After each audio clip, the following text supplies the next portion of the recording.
E é o primeiro estádio particular de inteira propriedade de um time de futebol. Quando vinham jogar na Vila Belmiro, já vinham temerosos. Porque hoje em dia, quando o cara está com 4-0, vamos tocar a bola. A gente tocava a bola na rede. Quando ele deu a volta olímpica, eu também saí chorando aquele dia. Foi a primeira vez que eu chorei no estádio de futebol. Eu acho que é a primeira e única.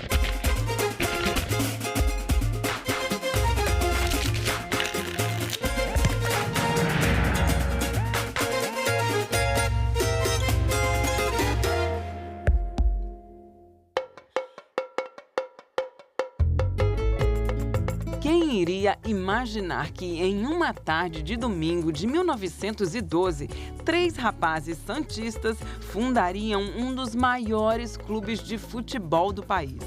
Um clube que viria a ter o maior jogador de todos os tempos, o atleta do século Pelé. Santos foi fundado, como todos sabem, no dia 14 de abril de 1912, um dia de domingo.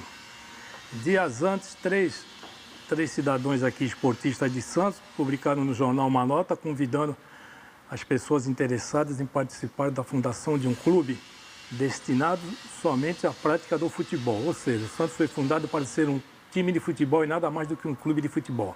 E assim vencendo já mais de 100 anos.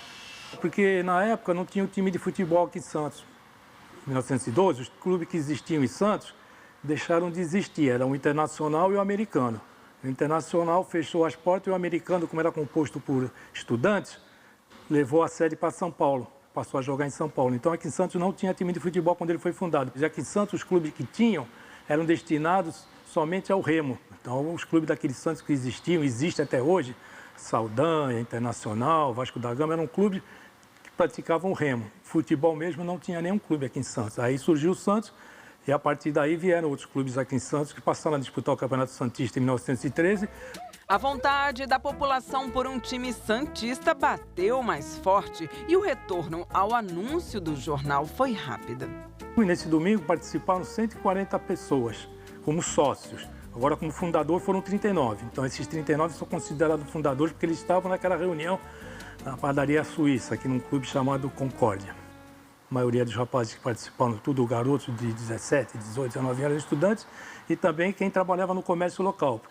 Alguns que participaram da fundação já tinham um certo nome na cidade, que o pai já era importante, mas a maioria dos rapazes eram todos que queriam jogar bola, queriam jogar bola e eram filhos de pessoas importantes. Tinha um certo, vamos dizer assim, tinha um certo elitismo, mas a grande maioria era, vamos falar assim, popular, era do povão. No dia da fundação do clube, os sócios já saíram com um nome: Santos Futebol Clube. As cores branco, azul com frisos dourados. Nessa época do azul e branco, entrava como sócio do Santos um rapaz que se tornaria uma figura muito importante para o clube. O dono do nome do estádio da Vila Belmiro, Urbano Caldeira. Em 1913, tem um senhor, um rapaz muito importante que vem a Santos. Ele era de Florianópolis, chamado Urbano Caldeira. Ele adorava esporte, futebol estava iniciando, né? Então ele vem para São Paulo a trabalho e ele procura um clube para associar, um clube do estado de São Paulo. E mesmo morando em São Paulo, ele prefere o Santos, né? Ele se apaixona pelo Santos, entre eles se filia ao Santos. Aos pouquinhos ele vai ganhando espaço pela vontade que ele demonstrou em ajudar o clube. E aí ele começa a participar das diretorias do clube. E aí, em 15, como começa a se falar do Santos ter o seu próprio estádio, ele toma a frente de muitas coisas. Então ele participava da reunião, mas sempre dava o palpite dele. Olha, presidente, eu vi um outro campo ali. Aí o presidente falou, faz o seguinte, Urbano, tu vai entrar na comissão também. Você já está dando muito palpite, tu vai entrar na comissão. Aí ele entra na comissão, aí praticamente ele percorre sozinho os bairros aqui. Tanto é que tem uma foto de 1916, no começo do ano, que ele está aqui no terreno, olhando o terreno. A primeira foto antes do estádio, ele está olhando o terreno. Eu sei que esse terreno foi ele que indicou. Teve aprovação, o clube compra em 1916 esse terreno e financiou esse terreno em 10 anos. Então, em 1922, o Santos deixa de dever para a firma que prestou dinheiro. E aí, a partir de 22, o terreno é dele. Tem a escritura, tem tudo que tem direito. Então, a partir de 22, o campo já é do Santos, mas ele é inaugurado em 1916, 22 de outubro de 1916. E é o primeiro estádio particular de inteira propriedade de um time de futebol. É a Vila Belmiro, né? O estádio do Santos. E praticamente o Urbano se dedicou de corpo e alma a manutenção do estádio. Então, o grande nome do Santos, o grande abnegado, sem dúvida nenhuma, foi o Urbano Caldeira. E com o passar do tempo, ele vai se dedicando de tal maneira ao clube, desde plantar árvores até mesmo cuidar da grama do estádio. Durante muitas vezes, muitos e muitos anos, ele pessoalmente ia lá e aparava a grama do estádio. Por isso, é adotado o nome Estádio Urbano Caldeira. Foi nessa mesma época, na metade dos anos 20, em 1927, que o Santos conseguiu ter um grande elenco de jogadores. Um time reconhecido como o melhor time do país. O ataque dos 100 gols. Com a Vila Belmiro, o Santos já passa a mandar os jogos aqui. Aí o clube começa a crescer. Em 1918 vem uma pequena reforma aqui na Vila Belmiro, colocam-se algumas arquibancadas, mas em 1928 já passa a ser uma grande... O estádio passa a ter uma arquibancada maior, mas tudo de madeira. Em 1948, a diretoria se reúne e decide fazer uma grande reforma no estádio, tirar as arquibancadas de madeira e colocar alvenaria. 1927, 28, 29, 30 e 31 foi digamos assim, foi a época de ouro do Santos antes do Pelé.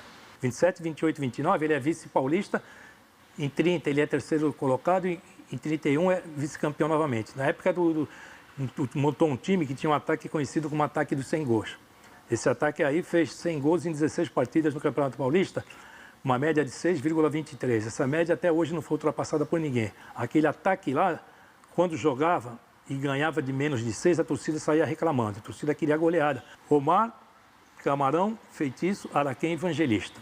O Araquém foi um dos grandes ídolos do Santos antes do Pelé. Era um senhor time de futebol. Todo mundo, toda a imprensa da época elogiava o campo. Tanto é que em 1927, o Santos é convidado para inaugurar o campo do Vasco da Gama, São Januário. O Vasco prepara uma taça, uma taça muito bonita. Aquela taça é muito bonita. O Vasco falou assim, vamos fazer uma taça que marque a inauguração de São Januário, que era o maior estádio da América do Sul. Ainda não existia o Maracanã. Então, a diretoria do Vasco pensou assim, vamos convidar o Santos, vamos fazer um grande evento, o presidente da República vai comparecer, tudo bem, mas só que esse troféu tem que ficar aqui. Só que eles dançaram, o troféu veio para cá, o Santos ganhou de 5-3. Eles não imaginavam que o Santos fosse ganhar. Eles não conheciam aquele ataque dos 100 gols, que estava começando a se formar. Aí o ataque dos 100 gols participou, o Santos joga, ganha e inaugura em 21 de abril de 1927. O Santos ganha do Vasco da Gama e o troféu está até hoje aqui. Como não havia recursos financeiros para a contratação de jogadores, o Santos apostou nas equipes de base, que renderam ótimos jogadores, como o Araquém, do ataque dos 100 gols. Mais tarde, nos anos 50, a equipe de base revelaria nada mais, nada menos do que o Pelé. O Santos promove aqui, final de semana, ele promovia um campeonato com a garotada da cidade, para ver se descobria moleques aqui. Chamava-se Manhãs Esportivas. O Araquém também pode ser chamado de Menino da Vila, que com 15 anos ele já joga aqui na time de baixo. Nos anos 50 que realmente aparecem os Meninos da Vila, com o Pepe, que é criado aqui. O Pepe vem para cá com 12 anos. Ele vem de São Vicente para cá, vinha treinar aqui, aí ficou aqui com 12 anos. Aí começa a aparecer aquele time de 55, que foi campeão pela segunda vez em 55. Então naquele time já tinha Pepe, Del Vecchio, que eram crias aqui do Santos. Eu tive a felicidade, no caso, de ser treinado nas equipes de base também pelo Lula. O Lula é o treinador da grande fase do Santos, dos profissionais, porque o Santos já não ganhava títulos há algum tempo e o Lula começou a ganhar títulos no departamento amador. Então os dirigentes já colocaram o olho nele, porque ele dava muita oportunidade para jogadores jovens e ganhava títulos, conquistava troféus, né? Então, em 1955, eu ia fazer 20 anos e já participei do campeonato paulista e o Santos foi campeão. Depois de 20 anos, tinha sido campeão só em 35. Depois de 20 anos, foi campeão paulista. Com o gol do título eu marquei. A gente adorava jogar na Vila Belmiro. Porque, inclusive, o Santos, na época, não tinha nem centro de treinamento. Nós fazíamos coletivos, individual, coletivo, tudo na Vila Belmiro.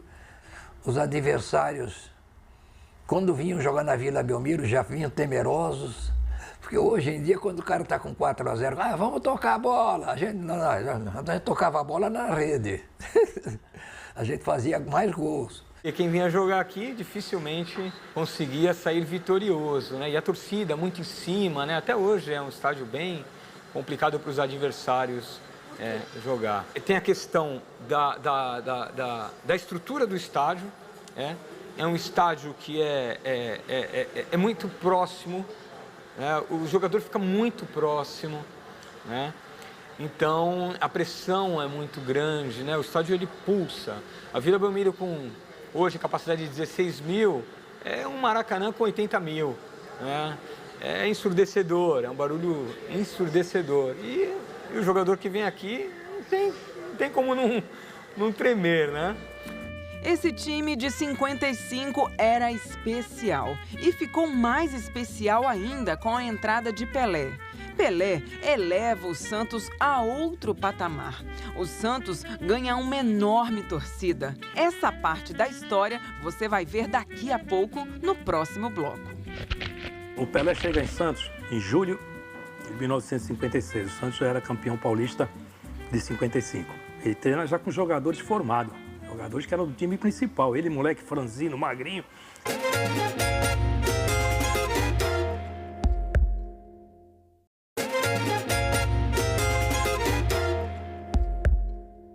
E o Pelé estava tomando um cafezinho ali no bar da esquina. E eu estava estreando calça comprida. Um terno azul marinho estreando calça comprida. Aí o detalhe aí. Aí me deu um aperto de mão que falei, pelo aperto que ele me deu na mão, esse garoto deve ser fogo. Aquele time todo, a turma do Santos, tudo era meus clientes aqui antigamente. Era tudo meus clientes. O Pelé era de cada 15 dias ele vinha cortar o cabelo, porque ele não gostava de ficar cabeludo. O negócio dele era pôr um pente aqui, ó. Não podia segurar o pente aqui. Se segurar, já tinha que cortar. Quando Pelé chegou à Vila Belmiro em 56, ninguém imaginava, nem ele mesmo, que ali se criaria o atleta do século. Pelé chegou ao Santos com apenas um sonho: ganhar uma Copa para o seu pai. E fez muito mais que isso. Seus números são grandes. São 1.364 jogos. Desses, 1.116 pelo Santos e 113 jogos pela seleção. Fez 1.282 gols, 1.091 pelo Santos e 77 pela seleção brasileira. Já era titular efetivo do Santos e conversa com o Lula, a gente conversava muito, o Lula, que era o treinador, falou assim, eu nunca vi nada igual. Esse crioulinho vai ser o melhor jogador do Brasil. Errou, foi do mundo, né? Não havia uma só pessoa que não ficasse encantada ao vê-lo jogar, fosse pelo Santos ou pela seleção. E quando eu vi de jogar, eu já tinha feito aula com o Vasconcelos, que era um ótimo meia-esquerda, e com o Del Vecchio, com outros jogadores de qualidade também, mas quando eu vi os treinamentos dele, quando o Lula colocou, será que vai tremer com 15, 16 anos? Que nada. Já tanto jogava aqui, como jogava na China, como jogava em Portugal, né?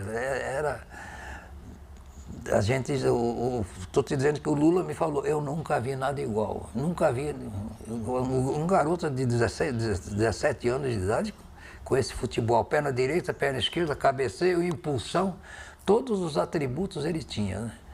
Então, coincidiu até com a infelicidade do Vasconcelos, que era ótimo meia esquerda, ter fraturado a perna. Aí o Lula colocou ele e ele já saiu por aí afora fazendo gol em tudo quanto é jogo. Todos os jogos eu ia ver, porque ali dava gosto você ver um futebol. E era bom demais. O Pelé, você não sabia quanto que ele aplicava na hora para fazer. Ele fazia coisa que a gente não acreditava, que era gente mesmo para fazer aquilo que ele fazia. A genialidade de Pelé foi confirmada pela imprensa brasileira. Em uma crônica para a revista Manchete Esportiva, Nelson Rodrigues já o chamava de rei do futebol. Isso bem antes do mundo dar a ele esse título. Examino a ficha de Pelé e tomo um susto. 17 anos. Há certas idades que são aberrantes e inverossímeis. Uma delas é a de Pelé. Eu, com mais de 40, custo a crer que alguém possa ter 17 anos. Jamais. Pois bem, verdadeiro garoto, o meu personagem anda em campo com uma dessas autoridades irresistíveis e fatais. Dir-se-ia um rei, não sei se Lear, se Imperador Jones, se Etíope. Racialmente perfeito, do seu peito parecem pender mantos invisíveis. Em suma, ponham-no em qualquer rancho e a sua majestade dinástica há de ofuscar toda a corte em derredor. O que nós chamamos de realeza é, acima de tudo, um estado de alma. E Pelé leva sobre os demais jogadores uma vantagem considerável, a de se sentir rei, da cabeça aos pés. Olha, ele era muito chato, viu? Ele queria que a gente fizesse o que ele fazia e era muito difícil, né? Então ele gritava muito, para, Pepe, e aí eu apelava também, mas era assim. Já o Coutinho era mais calmo, né? O Coutinho... E eles faziam a tabelinha, o Coutinho e o Pelé, e às vezes o jogo à noite na Vila Belmiro, a gente dizia que é luz de boate, né? Às vezes o golaço de Pelé, e era o Coutinho que tinha feito, ele gol 3 ou 4. O Santos entrou na década de ouro, ganhou vários campeonatos e a FIFA considerou o time da Vila Belmiro como o melhor time do século das Américas. Aproveitando a fama, o Santos jogou várias partidas internacionais. Há mais de 80 países, até hoje é o clube que mais enfrentou clubes e seleções pelo mundo. O Santos jogou em excursões nos 5 continentes. Em todos o Pelé participou. O Santos vai para a África, primeira vez em 67, faz uma excursão em 67, depois ele volta em 69. Quando o Santos está lá na África, o empresário recebe uma proposta, o Santos fazer um jogo na Nigéria. Aí a diretoria do Santos que estava junto lá falou, não vamos jogar porque esse jogo não está programado. Não custa nada, joga, não joga. Só que na Nigéria, na época, estava tendo a guerra da Biafra. Aí o Santos pediu garantias para jogar em Benim. E no dia do jogo, dia 4 de fevereiro de 1969, o Santos ganha de 2-1 da seleção do Centro-Oeste da Nigéria. E nesse dia, todas as hostilidades foram suspensas. Que o Santos pudesse jogar lá. E realmente isso aconteceu. Isso a gente chama de o dia em que o Santos parou uma guerra. Nós conseguimos muitos títulos no exterior também. Nós somos campeões mundiais, bicampeão mundial. Assim, em Portugal, em cima do Benfica, e depois bicampeão mundial contra o Milan, o jogo final no Maracanã. O Santos fazia seguramente 2 excursões por ano, seguramente. Em janeiro e fevereiro ia para a América, Peru, Chile, Bolívia, Equador, Argentina, Uruguai, e maio e junho ia para a Europa. Então essas duas excursões, todo mundo queria ver o time do Santos, que todo mundo queria ver o rei da bola, o Pelé. Pelé e equipe encantaram e conquistaram o público com seus passes, dribles e gols. Muitos gols. A cada jogo, a torcida crescia. Cresceu tanto que acabou virando uma herança passada de geração a geração. Minha história com o Santos começa desde muito nova. Meu pai é santista, meu pai sempre frequentou Vila Belmiro. Eu nasci em São Paulo. Ele trazia muito eu e minha irmã para Vila Belmiro, para os jogos. Então, assim, começou desde muito pequena. Desde pequena já me apaixonei pela arquibancada, pela torcida. E depois que eu comecei a frequentar, eu nunca mais parei. Assim, o Santos é minha terapia, né? Eu costumo falar isso porque quando eu tô no estádio, quando eu tô torcendo ali os 90 minutos, é como se é algo terapêutico para mim, me faz bem. Às vezes eu tô triste. Vou te dar um exemplo. Eu moro aqui em Santos, longe da minha família. No Dia das Mães eu estava muito triste. Vim para o jogo e, assim, mudou completamente. É algo que não sei explicar.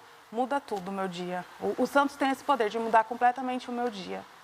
A torcida via aquele time com Dorval, Mengalvio, Coutinho, Pelé e Pepe, aquelas tabelinhas, aquela coisa fora do comum, né? O Santos, em 63, eram dos 11 jogadores, 8 era do Santos Futebol Clube na seleção brasileira. Sempre foi a base da seleção, 58, 62, depois em 70. Então, eu acho que isso tudo trouxe também a massa, né? Tinha uma identificação monstruosa com os jogadores, muito grande. A torcida sempre teve, né? O primeiro jogo que eu vi o Pelé jogar, que eu lembro, foi em 1960, a decisão do Campeonato Paulista, eu tinha 8 anos. Um dia antes do jogo, meu pai falou, amanhã nós vamos assistir o jogo à meia-noite na Vila Belmiro. Pô, pai, eu já era apaixonado pelo Santos, já escutava programação de rádio todo dia. Pô, pai, vamos ver o Santos, vamos lá ver o Santos. Com 8 anos, eu não dormia aquela noite. Nós chegamos praticamente, meu pai trabalhava, o jogo era 9 da noite, nós chegamos praticamente em cima do jogo. E a imagem que eu tenho do jogo, eu não lembro muita coisa não. A imagem que eu tenho gravada na mente até hoje, é quando nós chegamos do lado de lá da Vila Belmiro, eu vi os refletores. Aquela claridade, nunca tinha visto uma iluminação artificial como aquela. Tinha os postes de rua, mas não um refletor. Foi a primeira vez que eu vi o refletor, fiquei impressionado com aquela claridade e com o cheiro da grama, do orvalho. Até hoje eu me lembro daquilo dali. Agora, se você perguntar como é que foi o jogo, o Santos ganhou de 2-1, e eu lembro do primeiro gol do Santos, nós estávamos na geral, que chamava geral, que ficava do outro lado. Nós ficamos bem junto da torcida do adversário, que seria a torcida do Palmeiras. Nós ficamos bem juntos. Na hora do gol, eu levantei, gritei gol. Aí meu pai me deu um puxão. Para, eu falei, pai, é gol do Santos. Eu sei, mano, nós estamos juntos de palmeirense, aqui só tem palmeirense. E o Santos, na época, ainda não tinha tanta torcida como passou a ter, porque a torcida começou a crescer depois dos anos 60 por causa do Pelé. Então, na época, a geral, lá ficava a torcida adversária. E nós caímos bem no meio da torcida. Me lembro até hoje que eu não pude comemorar o primeiro título. Eu tinha 8 anos. Aquele tempo do Pelé não volta mais, não. Ele passou. Quem viu, viu. E quem não viu, perdeu muita coisa. Muita coisa mesmo. O Guardiola foi meu jogador na Arábia. Ele dizia assim, senhor Pepe, esse Pelé era tudo isso que eu falei, e tudo isso e mais um pouco. Seu Dondinho e Dona Celeste, quando fizeram Pelé, rasgaram a fórmula e não aparece nada igual, não aparece. Em 74, se encerrava um capítulo da história do futebol. Pelé deixava definitivamente os campos brasileiros. Só se falava nisso, da despedida do Pelé. Tinha muitos jornalistas estrangeiros aqui, a cidade estava tomada. Muita gente aqui em Santos, era o último jogo dele, 74. E nesse dia eu lembro que eu estava trabalhando, encerrei meu expediente naquele dia 2 de outubro. Encerrei o expediente e lá rapidinho peguei. Na época já não era mais bonde, já era ônibus, não tinha mais bonde. Já vim de ônibus, desci aqui correndo, entrei e tudo, fiquei atrás do gol. E aí, quando ele deu a volta olímpica, eu também saí. Eu saí chorando aquele dia. Foi a primeira vez que eu chorei no estádio de futebol. Eu acho que a primeira e única que eu me lembro de ter chorado foi nesse jogo aí dele. E quando ele saiu, eu saí também. Não sei porquê, mas eu saí, sabe, triste, saí, fui embora. Agora o Santos acabou, era meu pensamento. O Pelé acabou, o Santos acabou, o Santos não vai ganhar mais de ninguém. O Santos sem Pelé não é ninguém, não sei o que. Vê só a mentalidade. Ao final desse jogo de despedida, já no vestiário, Pelé tranca seu armário com um objeto dentro, falando o seguinte: enquanto o clube mantiver esse objeto aqui dentro, o Santos sempre estaria com sorte ao seu redor. Vai embora e leva a chave. Pelo sim, pelo não, nunca o armário foi aberto. Pelé é eterno.